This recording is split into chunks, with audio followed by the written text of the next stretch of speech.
ముస్లిం కమ్యూనిటీకి వచ్చేసరికి వారి ఆచార వ్యవహారాలు కొంచెం డిఫరెంట్గా ఉంటాయి.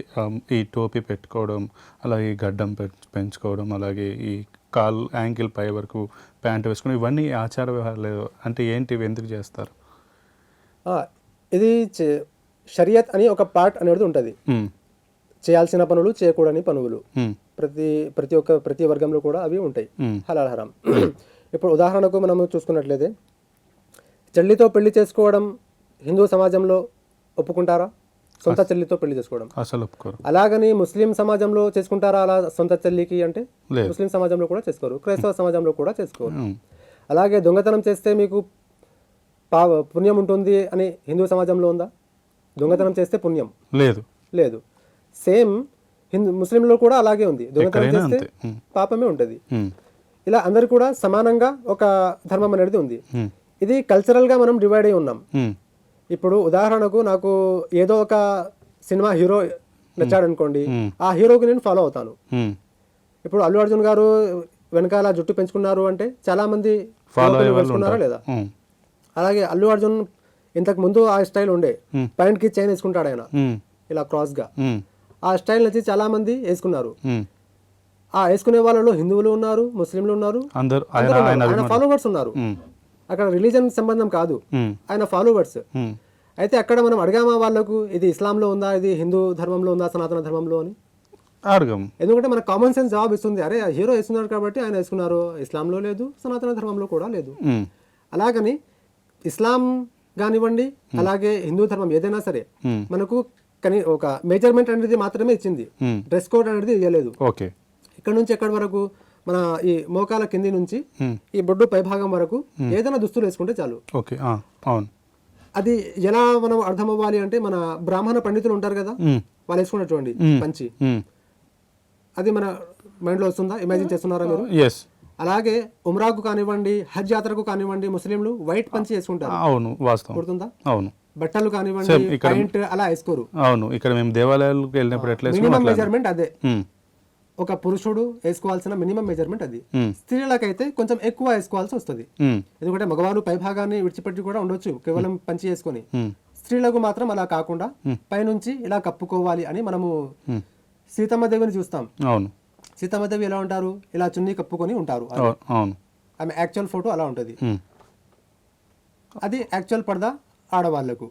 మగవాళ్లకు మినిమం అలా వేసుకోవాలి. ఎలాగైతే బ్రాహ్మణ పండితులు వేసుకుంటున్నారు, సేమ్ పద్ధతిని ఉమ్రాలో, హజ్ యాత్రలో దాన్ని పాటిస్తారు ముస్లింలు. కాకపోతే ఈ గెటప్ వేసుకొని ఇది తుర్కిష్ స్టైల్. ఇది అయితే మనకు ఇస్లాం ధర్మం కానీ, హిందూ ధర్మం కానీ, క్రైస్తవ ధర్మం కానీ కేవలం ఒక మెజర్మెంట్ అనేది మాత్రమే ఇచ్చింది. కంపల్సరీగా ఈ డ్రెస్ కోడ్ మీరు మెయింటైన్ చేయాలి అని ఖచ్చితంగా రూల్ ఎక్కడా లేదు.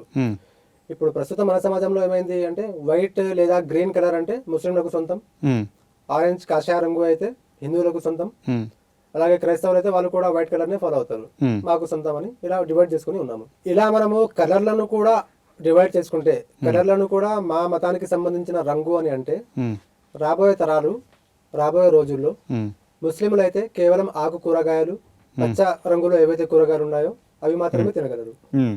టమాటాలు అస్సలు వాడలేరు, ఎందుకంటే కాషాయ రంగు. వాస్తవమే కదా? వాస్తవమే. అలాగే హిందువులైతే ఈ కొత్తిమీర, పుదీనా, ఆకు కూరగాయలు ఏదీ తినలేరు. పూర్తిగా మరి మాంసాహారి అవ్వాల్సిన అవసరం ఉంటుంది, ఎందుకంటే శాకాహారం మొత్తం బంద్ అయింది కదా, టోటల్ పచ్చ రంగులో ఉన్నది మొత్తం. అయితే ఇలాంటి పిచ్చి పిచ్చి చేష్టలు కాకుండా మనకు ధర్మం ఇచ్చింది ఒక ధర్మ సత్యము, దాన్ని పాటిస్తే చాలు. ధర్మంలో ఉన్న ఏకాత్మ భావన అని మనం వింటూనే ఉంటాం. ఏకాత్మ భావన ధర్మంలో ఉంది, ప్రతి ఒక్కరి దగ్గర కూడా ఉంది. ఆ ఏకాత్మ భావన అంటే ఏమిటి? మనము హిందూ సమాజంలో ఎవరికి ప్రశ్నించినా గానీ మన అందరికీ ఆది మూలం ఎవరు, ఆది దంపతులు ఎవరు? శివపార్వతులు అని ఖచ్చితంగా చెప్తాం. అక్కడ నుంచే ప్రపంచం ప్రారంభమైంది, అక్కడ నుంచే మానవ ప్రపంచం అనేది అక్కడ నుంచే ప్రారంభమైంది. అక్కడ నుంచే మనమందరం కూడా పుడుతూ వేరు వేరు తెగలుగా, జాతులుగా మనమందరం కూడా డివైడ్ అయి ఉన్నాం. అలాగే ముస్లింలకు అడిగితే మనమందరం ఎవరి సంతానము అంటే, ముస్లిం ఏం చెప్తారు అంటే ఆదం మరియు హవ్వా అలైహిస్సలాం అని అంటారు. ఆదం మరియు హవ్వా సంతానమే మనమందరం కూడా అని అంటారు. అలాగే క్రైస్తవులు అడిగితే ఆడమ్ అండ్ ఈవ్ అని అంటారు. ఆడమ్, ఈవ్, ఆదం, హవ్వా ఆది మానవులు. సిమిలర్, కలుస్తూనే ఉన్నాయి, కేవలం పేర్లు మాత్రమే కలవట్లేదు, పర్సన్స్ కూడా ఒక్కటే, ఒక్క జంటనే. అవును. కానీ వేరే భాషల్లో వేరే లాంగ్వేజెస్ లో పిలుస్తున్నారు. వేరు వేరు పేర్లతో. అంతే. అయితే ఇది మెయిన్ గా మనము దృష్టిలో పెట్టుకోవాలి. ఉమ్, తర్వాత ఈ టోపీ పెట్టుకున్నామా గడ్డం పెట్టుకున్నామా అనేది మన స్టైల్ని బట్టి మన అలవాటుని బట్టి ఉమ్, ఏదైనా పెట్టుకోవచ్చు. ఉమ్, ఇప్పుడు ఈరోజు మనము ఎండ తగలకుండా ఉండాలి అంటే క్యాప్ పెట్టుకుంటాము. ఉమ్, అలాగే యాక్సిడెంట్ కాకుండా మనం రక్షించి ఉండాలి అంటే హెల్మెట్ వేసుకుంటాము. ఉమ్, అలాగని ఒక వ్యక్తికి మనము హెల్మెట్లో చూసాము అంటే భారతీయులందరూ కూడా హెల్మెట్ పెట్టుకొని ఉంటారు అని వేరే రాష్ట్రాల వాళ్ళు వేరే దేశాల వాళ్ళు వెళ్ళి చెప్తే ఎలా ఉంటుంది? ఉమ్, నవ్వు వస్తుంది కదా. ఉమ్, అయితే ఒక రూల్ అనేది ఖచ్చితంగా ఎప్పుడు పాటించాలి? బయట ఉన్నప్పుడు మాత్రమే, బైక్ మీద ఉన్నప్పుడు మాత్రమే హెల్మెట్ ధరించి ఉండాలి. ఉమ్. కార్లో వెళ్తూ హెల్మెట్ పెట్టుకుంటే అది నవ్వడానికి నవ్వాల్సిన విషయమే. అంతే. అలాగని దేవుడు మనకు కనీసం మెజర్మెంట్ ఇచ్చారు. ఉమ్, ఎక్కువ మనం ఏమైనా తొడగొచ్చు, ఏదైనా వేసుకోవచ్చు. ఉమ్, ఖచ్చితంగా ఇదే వేసుకుంటేనే మీరు ముస్లిం అందరూ కూడా ఇలాగే ఉంటారు అనే రూల్ అనేది ఏం లేదు. ఉమ్, చాలా మంది ముస్లిం ఉన్నారు, గడ్డాలు లేవు వాళ్ళకు. ఉమ్, చాలా మంది ముస్లిం ఉన్నారు, వాళ్ళకు టోపీలు లేవు. ఉమ్. మరి వాళ్ళు ముస్లింలు కారా? అవుతారు. ముస్లింలే. ఉమ్, కాకపోతే వాళ్ళకు ఈ స్టైల్ నచ్చలేదు కాబట్టి ఈ స్టైల్ని ఫాలో అవ్వట్లేదు. ఉమ్, మేము పుట్టినప్పటి సంది ఒక మదర్సా బ్యాక్గ్రౌండ్ లో ఉన్నాము.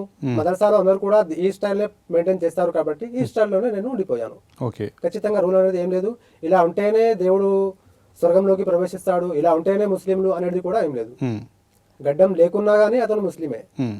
అంటే జుబ్బా లేకున్నా గానీ ముస్లిమే. ఆచరణ పద్ధతి మనసులో ఉండాలి. ఉమ్, మనం ఏ ధర్మాన్ని పాటిస్తున్నప్పుడు మన మనసులో ఉండాలి. ఉమ్, అంతఃకరణ శుద్ధి అంటారు. ఆ అంతఃకరణ శుద్ధిని మనం క్లియర్ చేసుకుంటే ఉమ్.